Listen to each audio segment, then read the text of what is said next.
Hey there, I'm Chris, otherwise known as Killer Dog or KD. I've covered all the monsters that came out in 2023 now, other than the monsters in water, so that's what we're going through today. And then because I'm rounding this up, I am going to do a little bit of analysis on the overall monsters, the overall picture of the monsters that came out this year, to talk about why I'm calling the year of 2023 the year of power creep. So in this video, we're going to talk about water in general, then we're going to talk about the new monsters in water, then we're going to talk about the highlights and the power level of those water monsters, and finally, all that analysis of 2023. The previous two videos, the Shadow and the Storm one, I'm losing my mind here. The Shadow and the Storm one, I hyped up about how strong those monsters were. In this video, though, we are going to go through some of the most overpowered monsters from this year. The water monsters were exceptionally powerful. So, talking about water for a second in general, we've got 4 new Mythics, 3 Legendaries and 5 Super Epics. 4 Mythics is actually pretty high compared to the other elements, and probably why I'm kind of more high on water, generally, how it was this year. Water is also, over the years, been kind of average on stuff, kind of all the middle ground of like speed and stats and stuff, but more recently it's become faster and tankier, which in the grand scheme of things, usually you want fast tanky monsters. That's just kind of the best situation that they are in. So water has definitely trended towards the stronger side of things over time. Link water has become very powerful. It's always been kind of quite good, but it's ended up becoming stronger over time. There's a lot of aquatic monsters, as you'd expect, in water, and there's lots of link and stun absorbers, which pushes this sort of, link water being strong. So the themes in this element, we've got the camouflage theme. This is a really cool theme. I've talked about it a fair bit in the last couple of years, so I'm not really going to talk through this slide, but there's a bunch of monsters which do stealth or camouflage stuff. It's a bit of support for it. It's quite a cool theme going on in water, and comes up occasionally in certain battles where stealth is really useful. It's also sleep. This is historically one of the things that water did. It's a very annoying thing to play against, and very, very powerful and controlling, so they haven't really brought out many sleep monsters in recent years, but there is still a fair amount of it, and if you play Link Water at all, taking advantage of sleep is one of the big things that water does very well. Then we've also got the detox and poison sub-theme. So this is something that hasn't seen a huge amount of support, but is kind of there, and water's the only element that really does this. So it's kind of wanting your own team to be poisoned, and then you can use that for effect. So the detox moves, basically. But there's some other stuff with that, and I'd love to see it developed a bit more, turned into something cool, especially because it's a nice kind of counter to poison, and poison is across almost all the elements. So we do definitely see a lot of it, and it's sometimes hated in the community in PvP. When poison becomes popular, people like to go on about how oppressive poison is, because it's a very aggressive archetype. So it would be nice to have more counters to it, and I think detox would be a really cool, detox style things in water particularly would be a really cool way to counter that kind of meta if that comes up. So talking about the new monsters, we'll start off with the Super Epics. Now, usually across the other elements, and generally speaking, I'm quite down on Super Epics, because especially since Mythics have come to the game, Super Epics don't quite make the cut a lot of the time. Only really the top ones do. There aren't very many, and as we talk through the monsters, that came out over the course of the year, a lot of them, they're kind of like, yeah, fine, maybe there's some niche use, or like, oh, it's quite good, but you might use this once a year.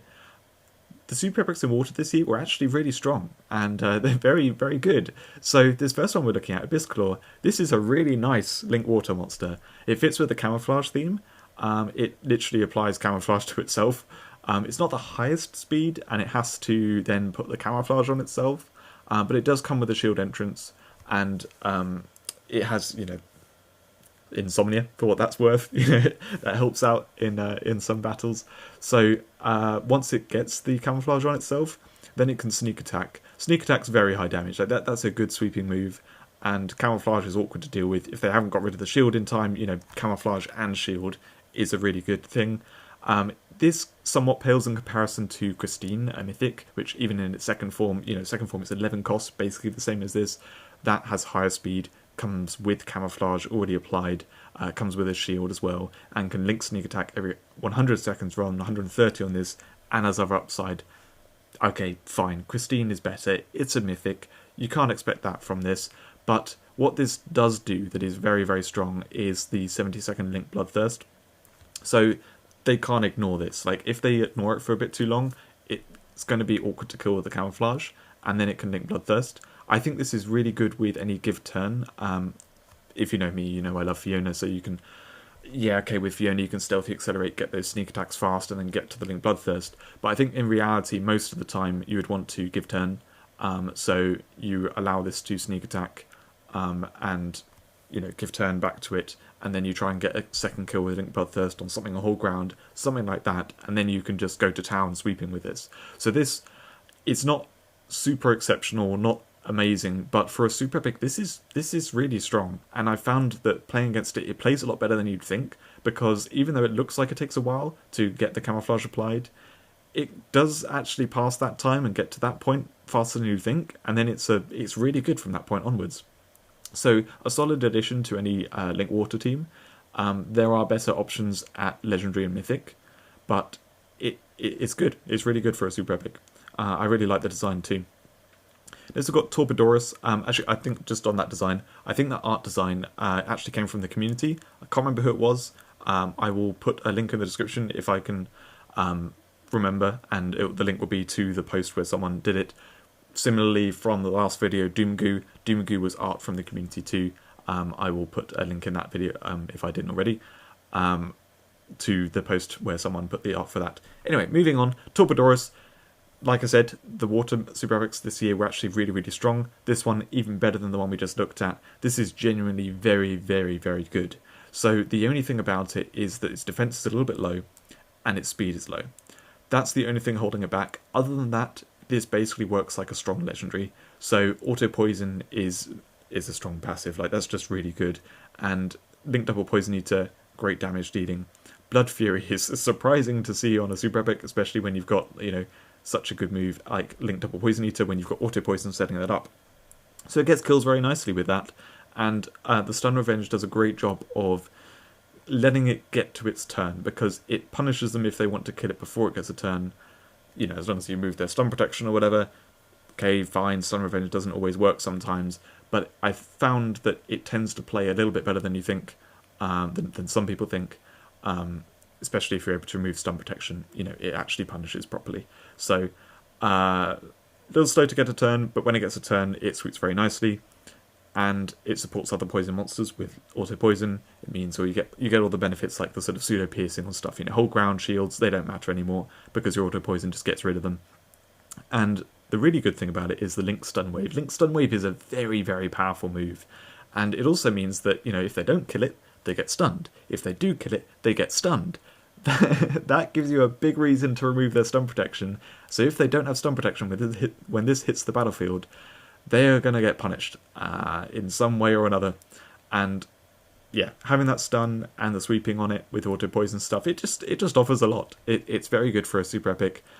We very recently had a special rule in PvP where you had to use link teams, and I didn't play on that much of it. But the team I did was a Link Water team. It used this super epic and the one which we just seen. They both performed very well. And when I met other people's teams using Link Water, a lot of them were using specifically this one, and that's really good to see that people are using it and liking it, because it is definitely very strong. Finding a use for it in normal PvP, versus Legendaries and Mythics is a bit harder, but it is close to that power level. It's definitely good.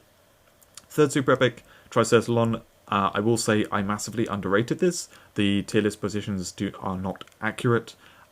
This may get nerfed a bit because it's currently being used in a combo with Lyra, and that's Lyra, and that's because of Lyra's time passing entrance. So what this does is basically all about the entrance. It enters, it puts a death sentence on everything, doesn't put it on itself. So ultimately, it works out as like, you lose 3 monsters, the opponent's team uses 4 monsters. So it's trading up a little bit. Time has to pass. This can send back itself, so it's not a huge deal. It's not like you've got dead weight on the battlefield for that benefit. And that's probably what you want to do, is send itself back. The death sentence cannot be negated by, killing this off, as death sentence normally can. So that is... those kills are basically guaranteed. Like, the opponent has to pull back their teammates to remove the death sentence from them, and yeah, that's just really awkward. At 200 seconds, it's very balanced. When it's used with Lyra, that's when it becomes a problem, because she passes 80 seconds, she can enter, send herself back, enter again, pass another 80 seconds, and then, you know, it's all passed. So that combo is very strong. The notable thing about using it with Lyra, or otherwise how it plays out, is that this is kind of stops people from coming back in any battle, because you can use this in your team. So if you've managed to get any advantage by killing through most of the enemy team, at that point the only way they can win is by regaining control with their remaining monsters and then killing through your entire team. And they don't have many monsters left. So in that instance, when Tricertalon enters the battlefield and gets basically a guaranteed kill on their 4 monsters, that just negates their ability to come back, because they may still be killing their way through your team, but then they lose their monsters at some point. And particularly with Lyra, means that they can't really do much more with those monsters before they all die off. So it stops comebacks really effectively, and that's the really key point, which is like something I didn't realize when I was looking at this originally, and I think is important for the developers to realize, like, okay, yeah, that's how it plays in practice, is it secures wins when you've got an advantage.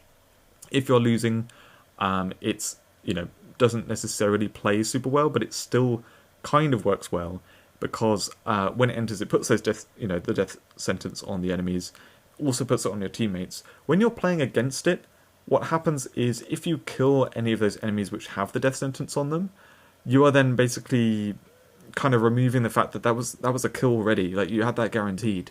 And so, and I hope it's clear enough. What I'm trying to say is, once this has entered the battlefield, whoever is winning at that time and able to keep killing enemies, their winning advantage at that point gets completely negated because they lose their whole team.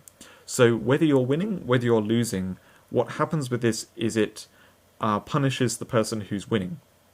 And so when you put this further back in your team, if you are winning already by that point, it guarantees the win. If you're losing at that point, it pulls back the winning team to give you a chance to come back in the battle. That's actually how it plays in practice. So I hope that was clear enough. I'm not going to go on too much longer, but it's quite cool in what it does. The only thing is that it's balanced because it takes 200 seconds, and it's Lyra that brings that forward, that then allows it to have its effect far more effectively. So it actually does the things I just described. Next we have a super epic, which I'm not going to spend much time on. This is a weaker one, but it is still pretty good. The main thing about this is it has Man-Eater, so it's got camouflage, which makes it a bit awkward to kill, but it is squishy and slow, and then it can pierce and kill any humanoids, which is like a bunch of the mythics that have come out in the recent years. So it just does Man-Eater. Blood Serve is a cool thing that kills an enemy, resets the kill count. You can't use it to, say this has 0 kills, you can't use Blood Serve to get a kill on an enemy with whole ground, and then critical with Blood Serve. It always resets you to 0 kills. So if you get a kill with Blood Serve, basically it doesn't count as a kill. But yeah, basically you Man-Eater, Blood Serve, Man-Eater, Blood Serve. It's a counter for humanoids. You can use it in PvE for specific battles, and otherwise it's fine, but nothing like too exceptional. It's just relatively good, a fine playable monster. Then we've got Virus Dragon Beta. This is I think the last super epic we're talking about. I talked about this in the fire video, so I'm not going to talk about it here. You can go check it out there. It's a poison stun absorber that is a sort of alternative to Freeze Cobra. Next we have the first legendary, which is the Bartholosaur. So this I put very low in the tier lists. I'm having to review this one at the moment because it got buffed massively by Throne X becoming 50 seconds, which means it plays super, super well when you build around it. I'm not entirely sure where I want to put it in the tier list. I haven't figured that out quite yet. It's probably going to be like A, maybe S-. I'm not entirely sure, but it's brutal when it actually works. So the things about this are that it has like very low defense, low HP.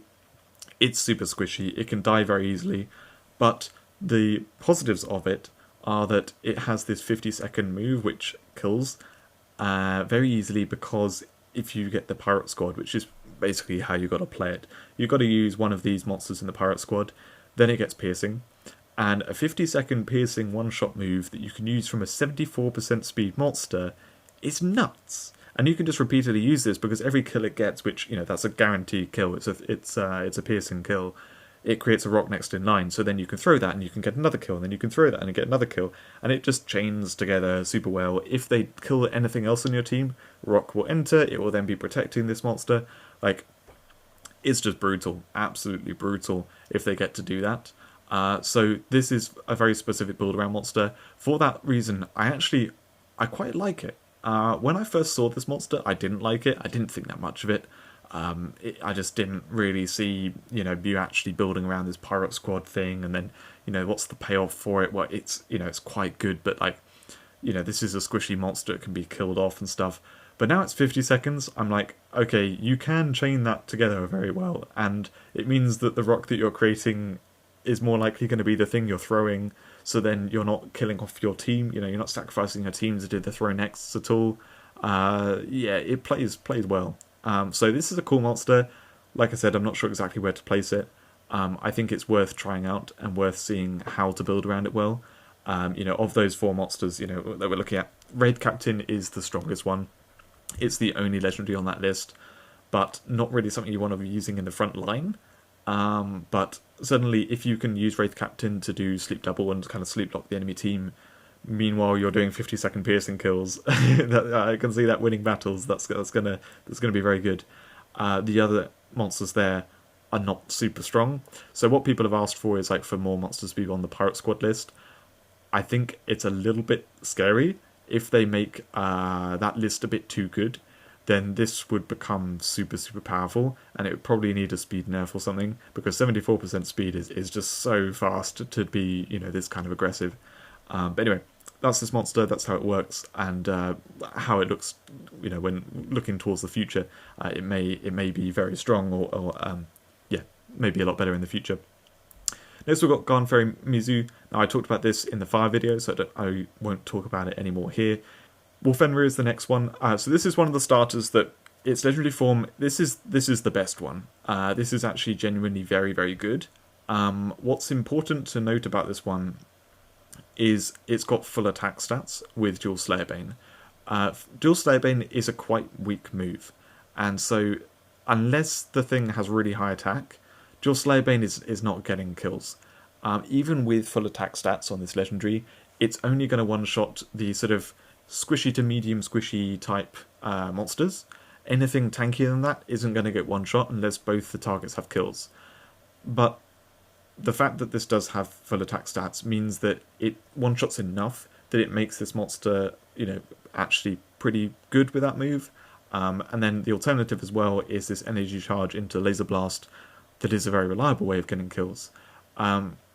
So because it's got high speed and hold ground, that Dual Slayerbane is very, very hard to stop. So this is a good monster for having later in your team as a way to come in, take out a couple of enemies, or one enemy, a key enemy, to then sort of give you a bit more breathing room to then start trying to take control a bit, which is generally what you want later on in the game. So later on in a team. So it does a good job of that kind of stuff. It's not super good, but you can see I've got it here as S- in PvP. I do think this is a very decent playable monster. I've thrown it into a few random teams.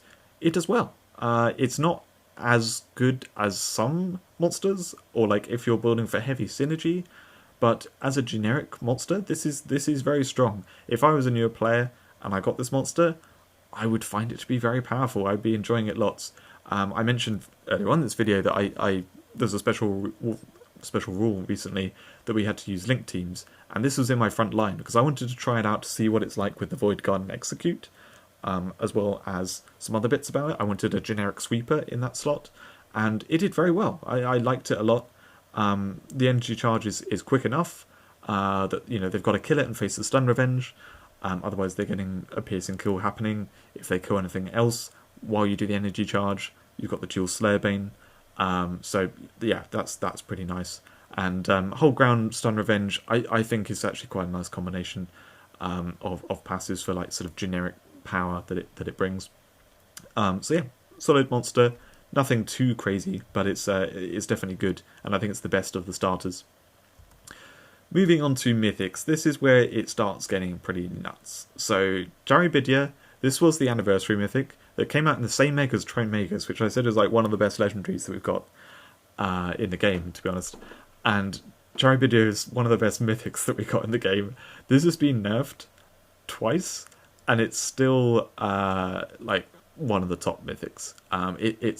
It was crazy on release. I mentioned in the last video about Prixis, and I talked about how it's really high speed, and what it does is like generically very good as a sweeper, as controlling, stopping other fast front lines, and it's not itself too overpowered in what it does. I think it needs to be altered, but it is the piece that when any other piece comes along that allows fast front lines to do something good, turns them into something overpowered. Charybidya was the second piece, and of the two to get nerfed, there was a big discussion in the community trying to figure out which one should be nerfed. I was very much on the line of Charybidya needs nerfing because it has the actual genuinely overpowered bit of it, whereas Prixis is just very strong. It's kind of the thing that turns anything, very as I just described, really. Together they became overpowered. Prixis itself isn't overpowered. It's just very strong. So anyway, so what was overpowered about Charybidya is the speed, 75% speed. So it has since been turned into 61% speed, which is far more balanced. And that was the thing I said from the beginning. I was just like, just reduce the speed, and then it's fine. The problem is this high speed, because it has raw twin knockback. We have never seen anything in the game with that high speed disruption. There are a few cases in the game of high speed with a single knockback, and there's a couple of cases of like medium speed with a little bit of knockback. I think the highest one is like Motor Dragon, which I think has 50% speed, something like that, and double repulse. But mostly it's like standalone monsters like Dragulus, the original like 1-star monsters that were sometimes used for it that have high speed and knockback, or Capybaragon. This year we got Geoceran, which is like 60-something% speed, which can knock back something. And those monsters typically have very limited movesets. So Dragulus is liked a lot, but ultimately, it's a twin killer. It needs to meet Protector or Sleep monsters to actually do much. The Swift knockback is what makes it viable, really. And yeah, like I said, it's a single knockback. Then there's Capybaragon, which in reality doesn't do a massive amount. Like, what it brings to the table is versatility, but any one particular thing is quite weak. So the fact it's got a high-speed knockback is like one of the key things that makes it playable, rather than it being quite a weak monster. So those monsters, they do it as a kind of like, it's what makes them good. But Charybidya, even if you remove that from the moveset, like, it's a good monster. And it does it on a crazy level because it knocks back two things. It also goes around Protectors, and it's a fast one, rather than being like a knockback which is 250 seconds, this is 160 to do the twin knockback. It was nuts. As soon as I saw that, I was just like, what? I thought, these 8 years that the game's been out, we have purposefully not put that kind of thing on any monster, because it's clearly overpowered, and then they just brought it out on this. So I was like, that's just wrong. That needs to go. So my suggestion was like, all you need to do is reduce the speed to 55% from the 75%. They went for 61%, which I think is fine. That's close enough. 61% is okay. And they also restricted all twin knockback moves to be one-time use. So you can't sort of chain the twin knockbacks together. But before we talk about the rest of the moveset, one more thing I want to say about this twin knockback is its combination with Prixis, and in particular because I want to kind of explain that interaction and like why some of these things are overpowered and why we need to be careful with certain things at high speed, is that when you've got this and Prixis is 85% speed, it can kill one thing, it's basically like guaranteed kill one thing of your choice. If it doesn't have something in its Sonic Break window, it would have to skip. Now, if it has to skip, it's skipping behind this Charybidya. So then Charybidya can knock back anything that Prixis skipped behind, meaning that the opponent doesn't have any way of dealing with the Prixis, even though Prixis skipped. So between Charybidya and Prixis, you can knock back or kill 3 enemies of your choice, basically without them able to do anything about it at all. that is what becomes ridiculously overpowered when it's all at high speed, and the opponent just can't recover from that. Especially considering this has auto poison, so anything you've killed or knocked back, the newly entered monsters are poisoned. Let's just imagine you have a Gorga Drake, which is 60-something% speed. So clearly, the thing getting it the next turn, it can then piercing kill. So pseudo piercing because it's poison to enemies of your choice with the double poison eater. Then the fourth monster in your team just needs to be stun protection, and you're good to go. There's nothing the opponent can do about that. So that's where things get ridiculous, and why Charibidia was the main kind of enabler for that, because of the twin knockback. Brixis killing one enemy, fine. That's powerful, but it's not really going to be oppressive and control a battle. Charibidia removing 2 enemies from the battlefield was the thing that's way over the top. So anyway, let's talk about the moveset, because there's a lot to dive into with Charibidia. She has full defense, so she is tanky, and then she has this Bind Plus move, so when she first gets a turn, it's likely that what you're going to use is Bind Plus. Bind Plus is the best choice, but otherwise you can Raw Twin Knockback if you have to remove 2 enemies, or you can Venom Times Up, which doesn't do amazing damage, but it is a way to sometimes do damage, sometimes add poison to enemies, which you need to do. Bind Plus pushes something really far out of play, and gives her both the defense cap and also 50% damage reduction, and a shield as well, because, why not? So that means she's going to tank stupidly well. It's really hard to kill her once she's used Bind Plus, and that's why you want to use it as the first move, because the trading here is 255 seconds versus their 400, so you go up by 150 seconds in that trade. They have no way to remove that binded enemy because they can't give turn to it, they can't cannibalize it or anything because they are not allowed to target it anymore. So it's properly a trade of 100 plus 150 seconds, and makes her super hard to kill, so it's likely they need to throw multiple attacks at Charibidia to get rid of her, so again, you're trading up in seconds. It's just a really, really big tempo play, and if they don't remove Charibidia before she gets another turn, that 255 perfectly passes the time of the 250 for Virulent Grasp, which then is just crazy high damage. It heals her repeatedly. She's got this boosted defense, so healing is actually really, really, really useful. Makes her very hard to kill, and she's poisoning every enemy that enters, so you're just 51 seconds killing and healing her over and over and over with, pseudo piercing again, like I said, because they enter poison, so shields, hold ground, they don't matter anymore. She's nuts. Pretty damn nuts. Does high speed, well, it used to be very high speed, but high-ish speed, disruption, tempo play with the Bind Plus, super fast sweeping is basically a win condition with Virulent Grasp, supports all poison stuff with both her passives, and is otherwise generally very tanky. Charibidia is very clearly one of the best mythics in the game. There's so much strong stuff that you can do with her. I've talked enough about her, so I'm not going to keep talking, but she's one of the best choices to HP boost. One other thing that I will say with her is I've had some fun using her with Fiona. You can use her with anything that can accelerate her, but Fiona, if you do Stealthy Accelerate on her, that Bind Plus becomes 120 seconds, and it's just push one enemy completely out of play, Charibidia stays in play. It doesn't matter a huge amount because you can't Virulent Grasp yet, but then being able to chain it into some knockback stuff, or maybe Venom's Times Up. Venom Times Up is a good move. Means that she can be a little bit more proactive on the battlefield rather than needing to wait all that time.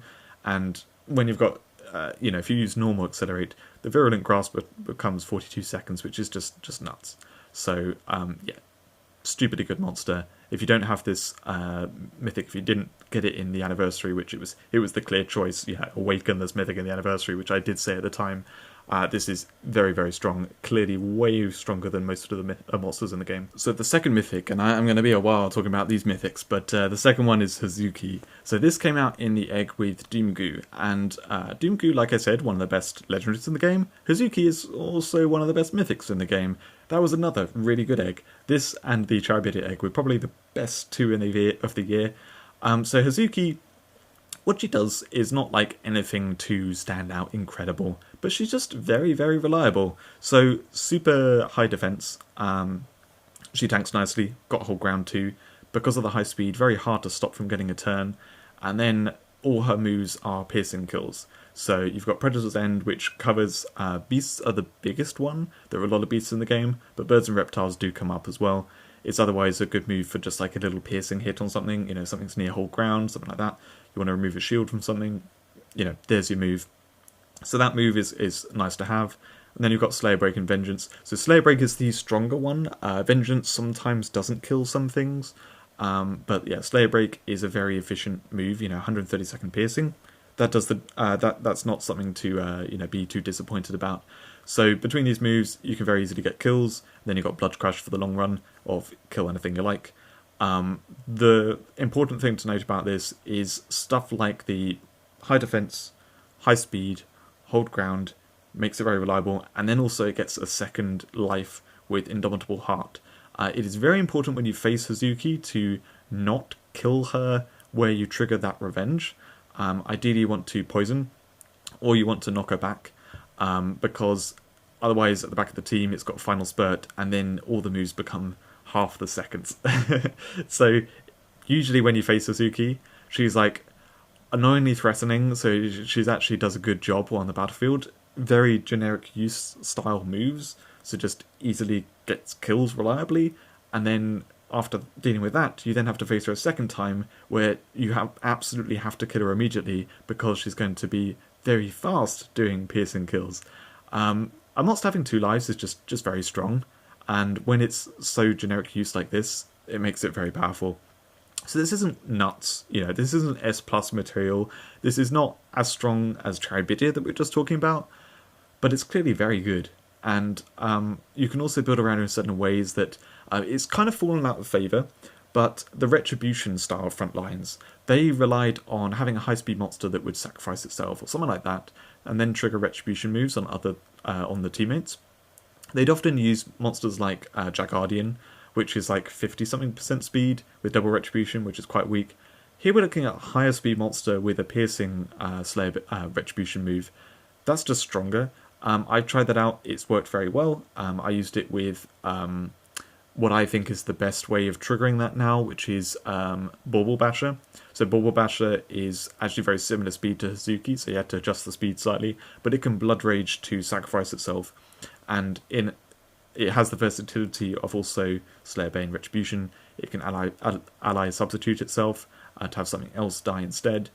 A bit of extra flexibility, and I used that as my sort of Blood Rage team, along with Hazuki, and I can't remember if there was anything else that was like going with that. But anyway, it worked well. Definitely does that kind of Retribution style setup that we've seen with a lot of monsters in the past, and otherwise just generically really good. So this is strong. I've had people say that I should have it higher in PvE. Maybe.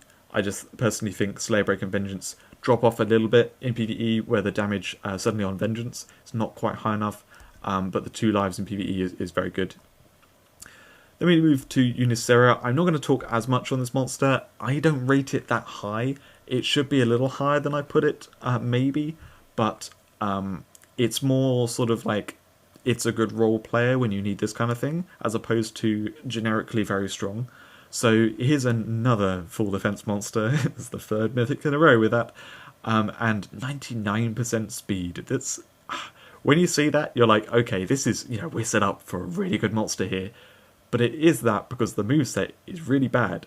So they've buffed it since it was released quite considerably, which is what has made it actually kind of playable, and what means that some people like it. I realise now actually the screenshot doesn't show it properly, but the Power Slash is now Kinbreaker. So it can Kinbreaker enemies. I'm trying to remember if Purify is now Purify Mist. I think it may be. Yeah, I'm pretty sure it is. I think that's how they buffed it, and I haven't got the screenshot that's newer one. So sorry about that. Also, Magical Mist is they can't see your reinforcements or their own reinforcements. So that's where all the buffs have come, and what's made it actually kind of playable. What this is a specific counter to Protectors and Death Revenge monsters. So it's very good for that. Otherwise, I don't rate it that highly. So they've They've made it also now counter water monsters, which, as we've been talking about in this video, water has become very, very strong. So it's nice to counter, those things, and it means it kind of counters enough that it is a playable monster. Purify Mist at high speed is also good for countering one-on-one, or otherwise having this come in to counter poison, sleep, all that kind of stuff. So it can do some useful things for teams. It helps support high-speed front lines quite nicely, because it itself, is high speed and does something proactive to counter things. So you can counter the specific thing and then have your other monsters deal with the other stuff, and together, that works quite nicely. That's how people are often using it at the moment, and finding it plays quite well. I just don't think it's quite on the same level as the really overpowered and strong stuff. Nothing here is super high speed. If it doesn't find its counters, it becomes, kind of dead weight. The fact that the opponent can't see any reinforcement stuff is nice, but not super good. And, Purify Mist and Instant Salvation is nice as well, but, not top tier level, you're not calling it S+ because it's got Purify Mist. So I think the best way to play this monster is actually to have it as a backstab target. So you have it there where you're going to counter the specific thing that it counters, and then you're like, okay, it now doesn't have those enemies to counter. I don't really want this in my team anymore. I'm going to backstab it. So trying to find a good backstab target for monsters that want to kill a teammate. There are a few of them around, but I think you want to have 1 or 2 monsters in your team that can kill a teammate for some kind of value, either that they want to, or it's kind of like a beneficial type thing. Think like, for example, Sorrel, which is that bird that can baby conversion teammates, and it creates one thing itself to do that. But if you have additional teammates that you don't mind killing off, then you can use baby conversion on them, and Unicera is a good target for that. That kind of thing. I don't think you need to go heavily on it, but I think it makes Unicera then play really well, because you get all the benefits, of the countering things, the high speed with all the stuff, and then you don't get the negative of her being kind of dead weight once you have no targets for her moves. So that's Unicera. Quite interesting. I'd like her a lot more now than I did when I first saw her, but not on the same level as the other monsters. Definitely not on the same level as Vixen Blade. So, yeah, if you thought Hazuki and Charybdis were strong, this is the #1 mythic in the game. It is so powerful. I do think it's not actually overpowered. I know that it's somewhat controversial. Some people do want it nerfed, they want it changed, because it's very clearly the best mythic. The only other one that was, clearly the best mythic before was Carmilla, and that got nerfed a bit, and now people are mostly kind of fine with it. They're mostly happy with how it plays, and they're not complaining too much. Vixen Blade, though, it look, we know it's stronger, it looks stronger, it looks very powerful. When you face it, it's ridiculous, but the thing is that it's sort of team building requirements and that kind of stuff which keep it in check, and you don't get that when you look at it and you play against it, because all you see is it playing well. You don't know kind of what the person had to do to their team in order to play it. And so I think that it won't see loads of play, and that's what kind of keeps it in check. So it can only really be used super effectively, where it's not really holding back the team building for people who have, say, a load of Awakened Mythics, that they have loads of these, humanoids and that kind of stuff. That means they can just stack their team with really powerful monsters and have no drawback. But for most people, it is very restricting, and I awakened Vixen Blade a few months ago, and I've been trying to play with it a lot, and I find that it's very annoying, because there's a lot of water monsters I want to play, or a lot of beasts I want to play, and I just cannot play them with Vixen Blade, because the key thing is those solo moves. You need to have access to those solo moves, so you can't use any water monsters in your team. And the important bit is, if it's in the front line, then that means no water monsters for the next few monsters. If you use Vixen Blade outside of the front line, it's no water monsters ahead of it or behind it, and then it basically means you're not playing any water monsters in your whole team. So less restricting if you are using it in the front line, but then you're basically building a one-on-one front line, And I think this is better played outside of the front line, which then means you have that restriction for your whole team. I've also experienced that a lot with Brynhilde, where Brynhilde absolutely needs to be solo. You cannot have other holy monsters around. It's not a frontline monster either, so you're using it somewhere in the team, and it basically means you can't use any holy monsters in the team, or say, use her like in the second half or whatever. Maybe you can have a holy monster in the front line, but even then, sometimes the holy monster gets knocked back, and Brynhilde then puts herself to the back of the team, which then means she's blocked from using a Ragnarok move. Like, that's the kind of stuff which you notice when you play with a monster and you build you build teams with it, but you don't notice when you play against it unless you do something like you knock back the holy monster and then it gets to that point in the battle and then you feel like, I'm so smart, I've messed up their Brynhilde, and really that person's like, I tried so hard to not block her Ragnarok, and then it's still happening. I need to just have no holy monsters in my team. So all that aside, I think that's what will keep Vixen Blade not being played too much, so that it is a payoff for team building, rather than something like Carmilla, which was so generically powerful. It does have a link move, but you don't really need link with it at all. You can just slap it in any team and it's super good. Something like that being overpowered is far more problematic than something like Vixen Blade being overpowered. So all that said, this is very high defense. In reality, you're using it without any protectors or beasts, so it has double stats. So this basically has the defense cap, as well as the attack, just everything one-shots, everything's piercing. The Bloodthirst one-shots after one kill, it does 6,000 damage at that point. So does Slayerbane, weirdly, even if you don't have the stats buff, this and piercing, this easily one-shot. So does Slayerbane, for some reason, is just a super powerful move. So you get these really, really fast moves of Solo Dream Hunt and Slayerbane that pierce and kill. Also, this screenshot is slightly old, so the Solo You're Grounded, that's now been changed to Demoralize. So it's no longer 60 seconds, it's now 130, which is the one, well, they've done two nerfs. They've done that, and they made it so you can't use it with Protectors, which also isn't in the screenshot. Those are the nerfs that I think have made it slightly more balanced. So you basically got two fast moves that you want to set up, and it's why it's good outside of the front line, because then it can come in and Slayerbane stuff very effectively. Like I said, it only needs one kill, and then it can Bloodthirst anything it likes.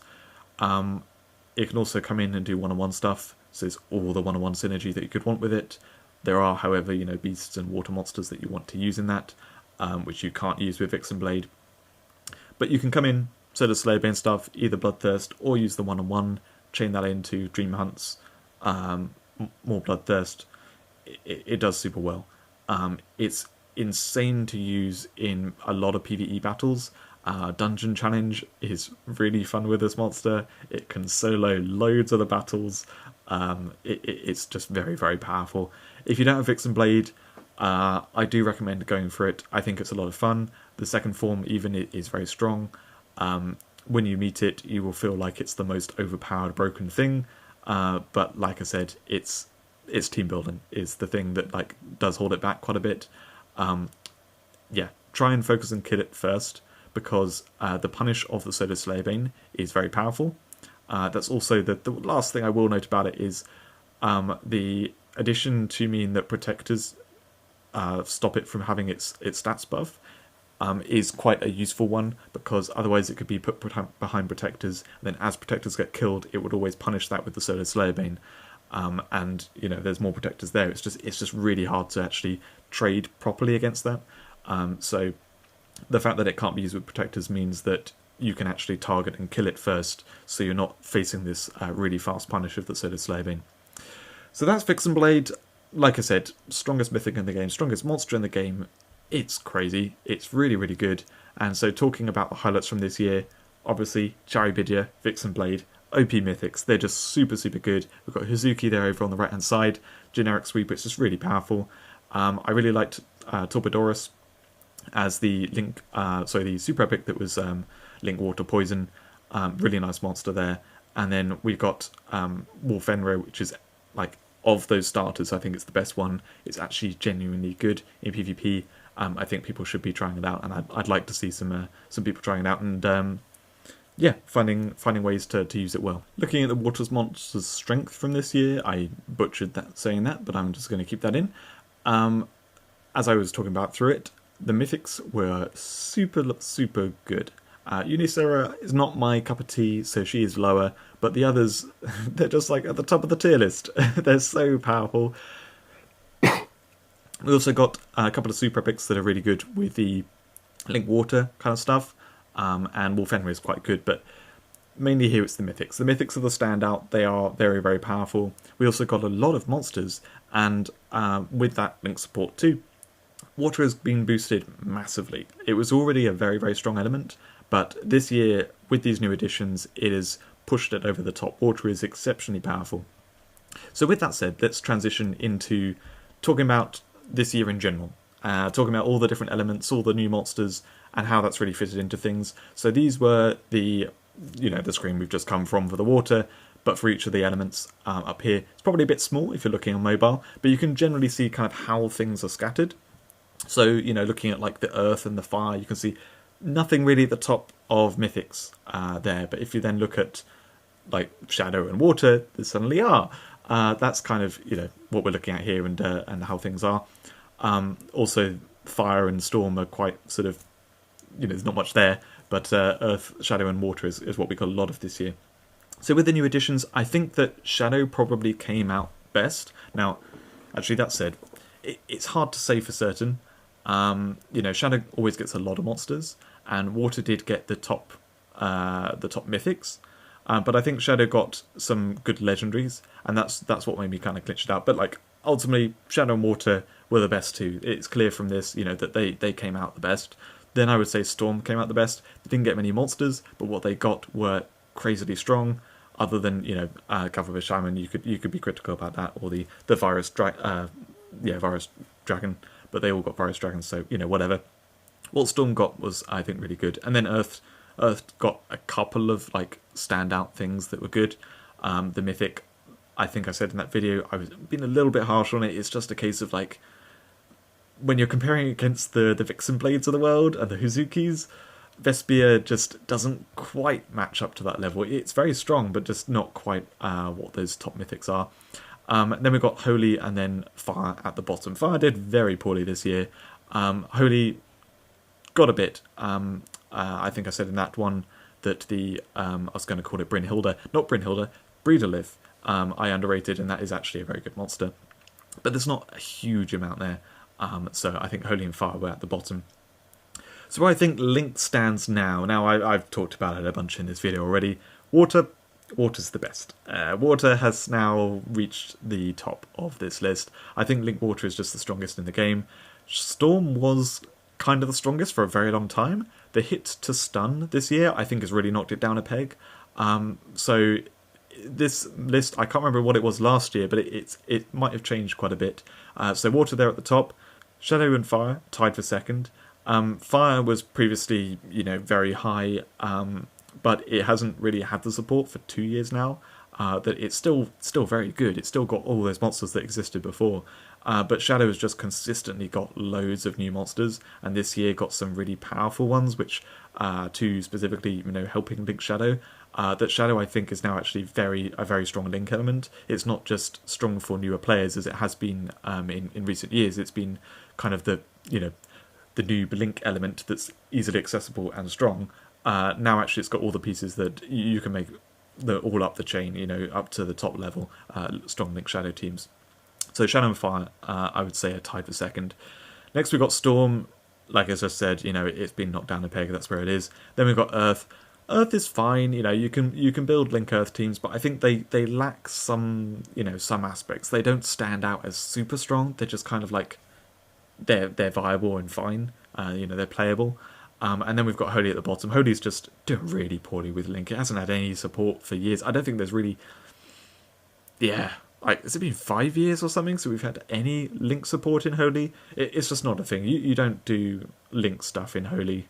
Holy's just... It's got a few strong monsters. You play those monsters, but you're not doing any synergy or anything with with Holy. And I would really like to see some like Angel Union or something like that, that's really like gives Holy something to kind of latch onto. But anyway, that's how we are with Link stuff. And then talking about the monster power level, so this is the full thing put together, all the monsters that came out this year, where they are in the tier lists. I've made various comments about certain monsters that should be in different places, like, if you look at the bottom Mythics there, we've got Luna down there, and I've recently said, actually, Luna's very good, she should be higher up. Similarly, even if we look at the A tier, Breedolith should be higher up. The key things here are the difference in shape of this tier list to the last 2 years. So I think the last year, the first of the three, so 2021 we're talking about, it was like a diagonal line where the Mythics were bad, the Legendaries were good, and then the Super Epics were, kind of at the top. And that's generally, I was saying at the time, that's generally what you'd expect, because it's, we've got so many of these Super Epics that are bad, that generally the new ones, especially for them to be playable, they have to be very good, so they're up at the top. And the Legendaries, similarly, we've got quite a lot at the bottom, they're not very good. But, we kind of have it at that level, and then Mythics, they should really be about average around there, but like they are lower. That was what they were going with the design at that point. Is actually we got a lot of weaker Mythics, and so that's what we saw in 2021. 2022, it was a peak on the Legendaries, and the Mythics were low. So last year I was saying about how the Legendaries that we're getting were actually as strong, if not stronger, than the Mythics we were getting. This year is completely different to what we saw in the previous years. The Mythics, it is super top heavy, like super top heavy. There are so many Mythics up at the top there, and there are even 2 Mythics that I have up down lower that it should be higher. Like, they were crazy for PvP this year. The Legendaries also a little bit lower than we saw last year, which is surprising because we've seen 2 years running, that they've been pretty high, and the Super Epics actually kind of lower as well than what we've seen before. There are some standouts. Maybe I've just been critical on things. It doesn't matter a lot about the cycle that comes out in the year. We've got Virus Dragons. They weren't super high. If we had a cycle of Super Epics that were very high, it would, kind of shift that average quite a bit, because that is six of the Super Epics. But anyway, this shape is quite different to what we saw in previous years, and it's why I've really been thinking, did we see a lot of power creep this year? Like, this seems really like we got a lot of very powerful Mythics. So anyway, that said, there's I'll be talking about that on the next slide. So there are a few standout Legendaries. If you look in the S Plus for PvP on Legendaries, we've got Doomgoo, Rosegeist, which I personally rate. Other people, they need to come around on it. And then we've got Trimagus. I think those were some definite standout Legendaries from the year. You can see also in PvE, got the same 2 of those 3 there, Doomgoo and Trimagus. Those are the standout Legendaries. And there's so many Mythics up there at the top. The Super Epics, I've already said, weaker than usual. I was quite surprised to see that, but there were a couple that stood out, particularly the one at the top there that you can see, Dreadmoth. Dreadmoth, very, very powerful Super Epic, one of the best in the game. So, it seems to be the case that we get 1 or 2 Super Epics each year that are clearly super good, and at the same level as, Legendaries and Mythics. So, picking those particular ones, those are the ones we definitely use. That's what what we kind of get each year. There's a lot of monsters there with stat boosts. That's been the trend of things. I can't remember exactly what I was going to say on that point, but yeah, there was a lot of stat boosts going on. Especially if you look at the top ones, loads of them have that. Charybdis, Vixen Blade. We've got just high defense ones generally. If we look at the Legendaries, just looking down the Legendaries PvP going down, the first 4, okay, no. But then we've got the Garnfairy Clover that has Hon Carapace, double defense there. And then we've got the Jalunga, which gets defense whether it's on high HP or low HP. There's a lot of stat boost things going on. So most powerful, it's kind of here in the list already. I've talked about the ones in this video of Charybdis and Vixen Blade, which I think are just super standouts. Other than that, I think Prixis probably is the most generically standout one that isn't in S+. I also really like Breedolith. I think that what that does for a team is very, very strong. You can build around it very easily, And, you know, you don't want everything to be a Prixis where it's just like a generic sweeper. Like, you need some other stuff in your team, and Breedlith does something very, very strong for that. The Legendaries, the clear standouts, those three at the top. There are other ones like the Garden Fairy Clover that I really like for Garden Fairy setup. You know, it's lower in the tier list because it requires Garden Fairy setup, but that's an S+ in a Garden Fairy team. Dreadmoth as well, super, super good there. Torpedorus actually shows up as probably the second best super epic from the year. That does really powerful stuff in Link Water. My personal favourites from this year, Vixen Blade is probably my favourite from this year. I really like one-on-one monsters. It's really good, really fun to use. But I know that people they find it very oppressive. So I feel a little bad picking that and saying I really like that one. Other than that one, Trimagus. I love the design of Trimagus. I think it's really powerful. I think it plays really well. I love Karma Chain. I'm not alone loving Karma Chain. I was really happy to see that, actually. I saw the move and I thought, this is really, really cool. It's interesting the way it plays. It makes the monster viable just in every part of the game. And that's what everyone says about Trimagus. It's like, you know, they may hate the stunning entrance, they may hate something about it, but they all love Karma Chain. Karma Chain is a really cool move. Another one I really like that I find interesting out of the Legendaries is the Wolfenrir. I think that's... I've always loved those starters. You know, I think anyone who's played the game probably has some kind of connection to those early monsters they played. And the super epic design of Wolfenrir I liked too. It wasn't quite good enough. And the buffs that they gave it to be this legendary form, I think were exactly what it needed to then be a good fun monster. And I like Akakian, I think is the way you say it. The super epic there with the defense buff, I think it's really cool. I haven't played too many different teams with it, but when I have played with it, it's quite fun. It's just a nice, interesting design that's different to what we've seen on other super epics. If you're still with me, thanks for sticking around. I know this is a long one. I now finally get to the question of, was there power creep this year? So I mentioned at a few points that the kind of two big things here were the Mythics were really strong, and that, and I said this at the very start of this series this year in the Earth video, a bunch of the Mythics got buffed. So the ones that were kind of mid-power level have been buffed to be like on the upper end of Mythic power level. So that means that there's a lot of Mythics that have come in at that upper threshold, which some of that you're seeing with like you know, the new monsters. Some of it you haven't seen through this series, which has been those ones that have been buffed. So that's kind of like the big thing that's really pushed it. But I wanted to look at it from an actual data perspective to like really analyze how power creep has been over the 8 years of the game. So what you're looking at here is two different angles of this. The first table on the left is I did a point system. This is all based on the tier list, by the way, which I will say that, you know, there's various caveats here. Like, you know, I am biased because I write the tier list, and so it is going to be kind of self-fulfilling. Like, it is going to show what I think. So therefore, me looking at the data and being like, haha, this shows what I've always thought. Well, you know, it's kind of self-fulfilling.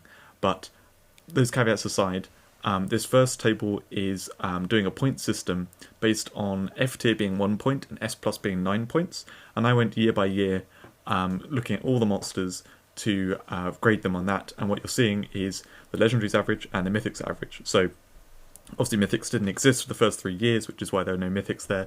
And also for those earlier years, it was hard for me to remember which year they came out in. So the first 3 years, I believe it's 3 years, I basically did the monsters in the monster decks up to the first anniversary monster, which was Penguinator, and then up to Dedegazar, which was the second anniversary one, and then up to Nova Drake Noltron, which is like the third anniversary one. After that point, I think I've got it more accurately as like the actual years they came out, if I'm correct. Definitely in the more recent years, I've got it absolutely correct. So the first years are not 100% correct, but, you know, we're looking at the average here, and it's pretty clear from the numbers anyway, like, you know, what we're looking at. So that's the same for the other table too, which is just specifically looking at the top end, because the first one gives us a good overall view. The second one is like, okay, just for the really strong monsters, And these are all, current day S tiers. So the ones that have stood the test of time. So clearly, we'd expect older monsters to not be in S tier much anymore because they were built at a time when Mythics didn't exist, when defense was lower, when there were various mechanics and things in the game that aren't around now. So they are naturally not going to be well equipped for that. And also, obviously, all of this is for PvP. So the S tiers are S plus, S minus. So the top 3 tiers of the 9 tiers in the tier list. So it's kind of the upper third is what you'd expect. And so it's the percentage of the legendaries from legendaries or mythics from that year that were in those upper 3 categories. Bear in mind also that I do a kind of I'm trying to remember what the name of it is, a bell curve across the tiers. So I put more monsters into the inner 3 tiers, the A, B, C, than I do on the outer tiers, which is why when you look at the total averages, the average of, on the second table I'm talking about, those percentages, in S tier there's about 30% legendaries, there's 31%, 31.5% mythics. Rather than it being like the 33.3 that you'd expect of 3 of the 9 tiers. So there's slightly lower than 1/3 of them in there. So with that said, we're going to talk about some of this stuff. As the general overview though, looking at the most recent years to say, did this year have power creep? The really key things here, look at 2022 and 2023. The difference, let's just look at the left-hand table for a second. So the Mythics, we had 4.43 going up to 6.42. That was an enormous leap. The Mythics from this year, super, super high on average. And I also said on an earlier slide that a couple of the Mythics I underrated in terms of their position. So that might even be higher than 6.42. However, the Legendaries from this year, they are 5.45, whereas last year, and in fact the last 2 years, we had them over 6. So the Legendaries were not really power crept this year. So while I say there's power creep, it is more specifically on the Mythics. And so these are the points that I've got here on the right. It's basically the Mythics, not the Legendaries, that we saw power creep in this year. However, I would say that's more significant for power creep overall because the top legendaries, if we get top legendaries, they're basically more like mid-tier mythics rather than top-end mythics. So are they actually contributing to power creep?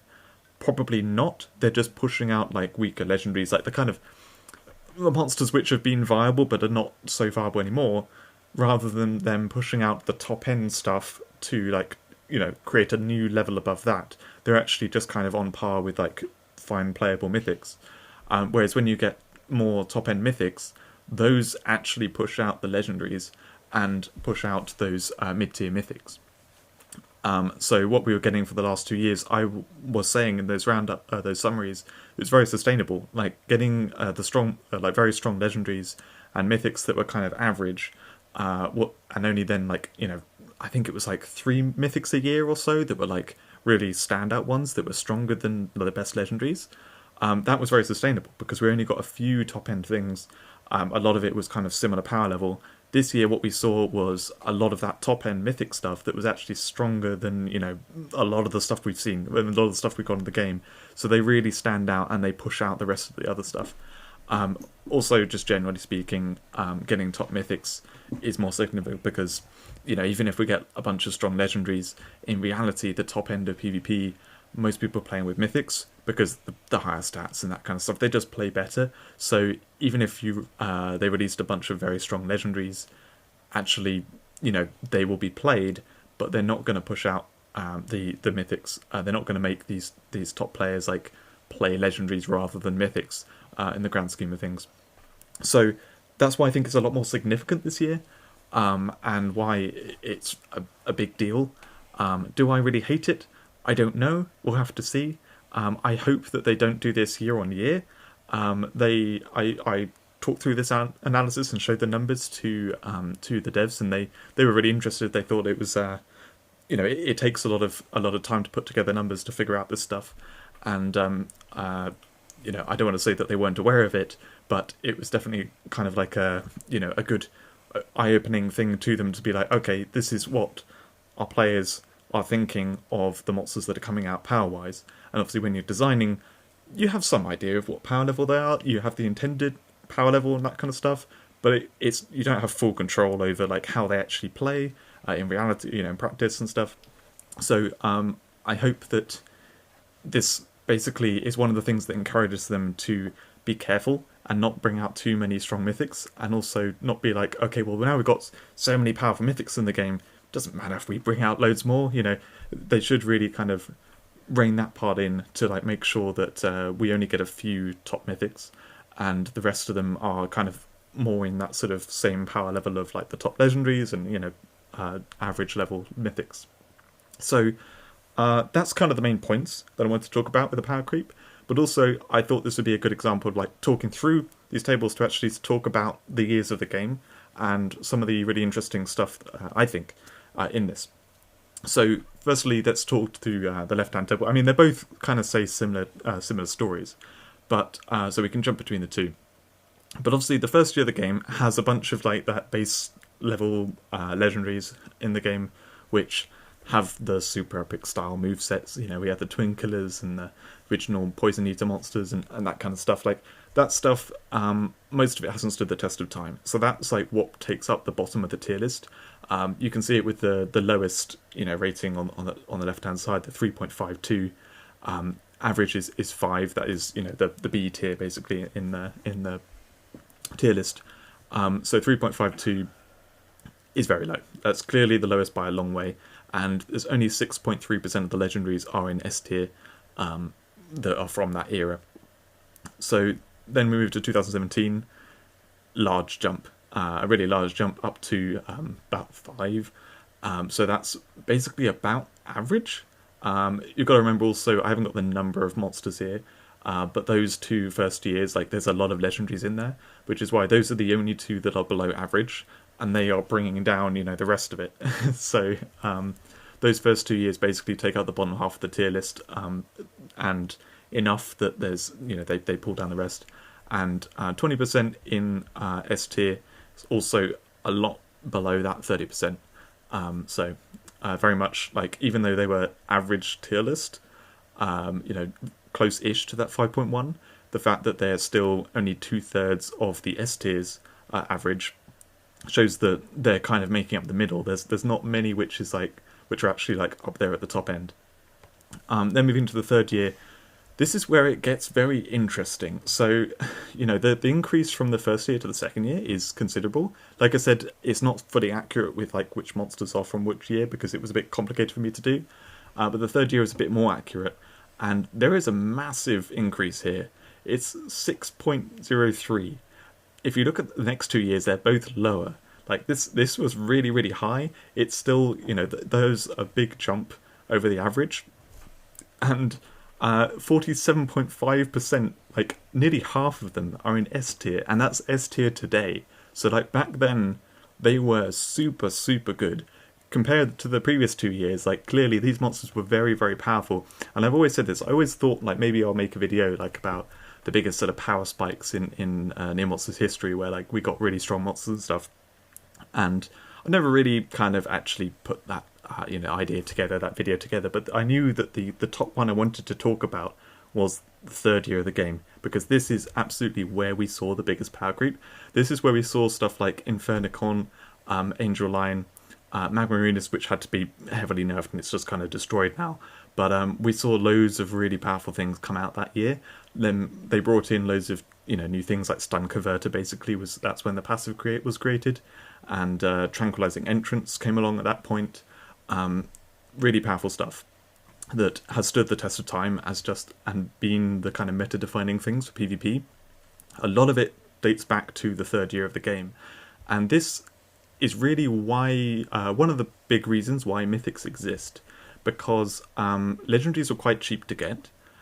Everyone could get, basically everyone could get them. They weren't really making enough money out of them. The way that game design was going, like, it was clear that having some higher ticket value item was a good, profitable way for a game to run. So there was this pressure from the money side to like make Mythics be a thing in the game, and there's a pressure from the fact that they were having to push power creep in order to sell things, because they needed people to be getting every single monster to actually like have that income coming in. That they power crept things too much. That what Mythics allowed them to do was actually pull back on power creep quite a bit, and so we get to see that over the next 2 years, where they were able to really rein in the power level of Legendaries, by having, you know, kind of a split between Legendaries and Mythics. So this big spike in that third year is then suddenly gone in the next year, where it drops from 6.03 down to 5.16, which we can see is about, you know, about average, basically, of all the years in the game. That fourth year had a big drop in that, and the Mythics of that year were also, you know, these days, a bit below average, but, you know, for the day, it's actually hard to tell exactly. Like, they weren't the strongest, but even so, you know, they had a few standouts, and that fourth year, I would say, generally speaking, I knew at the time that year, the things that were coming out were just weaker than what we saw in the third year, both Legendaries and Mythics wise. So yeah, that was kind of what Mythics allowed them to do. And then, you know, the next year, 2020, we then see kind of a rise. So the Legendaries are, you know, close-ish to 2018, but you've got to remember as well, these are Legendaries designed in an era where Mythics exist. So they are designed knowing that you need to do more damage and that kind of stuff. So they're generally going to be better suited to fight, you know, more modern era, this 8 years into the game. So that's why we then see, like, you know, the Legendaries are better over the next years, basically. Similarly, this was when they actually pushed Mythic power creep. So that second year, that's when we got a bunch of stuff like, I'm trying to remember exactly, I know that Gorgadrake came out there, Sakuralisk might have been that year, it might have been a previous year, I can't remember exactly, but there were some strong Mythics that came out that year, and clearly on average they were, you know, it was pretty high. If we look over at the percentage, you can see that 34%, so it wasn't like a massive spike in terms of the top end, but the average power level was higher, and certainly compared to the previous year, when you look at this 28.8% that are in S tier going up to 34.6. Okay, yeah, that's a big increase. Actually, what's interesting here, I didn't look at this final column much. The average percent there, you can see a massive drop from 2018 to 2019, 47.5% down to 25.8. That is so fewer S tiers that came out in that fourth year, and then it creeps back up in the fifth year, the 2020, and then kind of really comes up after that. So the last 3 years is where I've like talked a lot about how the Legendaries have been really strong, the Mythics have been really weak. You can see it here by the numbers. The average on that final column that I was just talking about, 40, 43.8, 43.8, it's been consistently high. It's not crazily high. The 2018 was higher. That was the biggest year for power creep. But these 3 most recent years, like, clearly we've been getting strong stuff, and the balance of it has been very much on Legendaries. You can see the 50% in 2021 are Legendaries, going up to 61.1% of the Legendaries in 2022 were in S tier. And then this year it's then flipped over to the Mythics being 58.3%, which is just crazily high. Like, you know, that's, I want to say, close to double the next highest. Like, loads of S tier Mythics this year. So that's kind of where power creep's been going with that. And, you know, the only thing I was going to say with these last 3 years, I've stepped through each of the years talking about the power creep through them. The last 3 years has basically been, you know, pushing the power level of Legendaries, and then this year flipping over to Mythics. Not too much more to say on that, other than they've just been steadily kind of releasing stuff at a good rate. It's just this year where I worry a little bit, because, like I said, bring out powerful Mythics and it actually really pushes power creep, whereas the last 2 years bring out powerful Legendaries. I think that is more sustainable for the long run. So I hope this has given you some interesting insight into, like, the power level of the monsters over the years. Like I said, I showed this to the developers, and they found it interesting and useful. I hope that they are aligned with, like, what I think with how they should be managing things, and this saves me doing that video on the power spikes of history. That the third year was actually a really interesting year for a big spike in power level, and how still half of the monsters, no, nearly half of the monsters from that year are S tier. That amazes me that they came out in the third year of the game. We're now in we're now in the ninth year, nearly halfway through the ninth year, and the fact that like nearly half of them are still like up there as best legendaries, that's crazy. So yeah, that brings us to the end of this video. I hope you enjoyed watching the videos this year. I'm going to be coming out with guides and stuff very shortly. I've got a gems guide which I think I mentioned in last year's video, and then never got released. So it's a guide about gem spending, which is going to be coming out very soon. I just need to put that one together. And otherwise I've got a few other guides and things planned. Also top 10 legendaries and top 10 mythics, which I plan to revisit very shortly. So hope you look forward to that. Otherwise, hope you have a great year and lots of luck in your hatching. I'll see you in a video soon.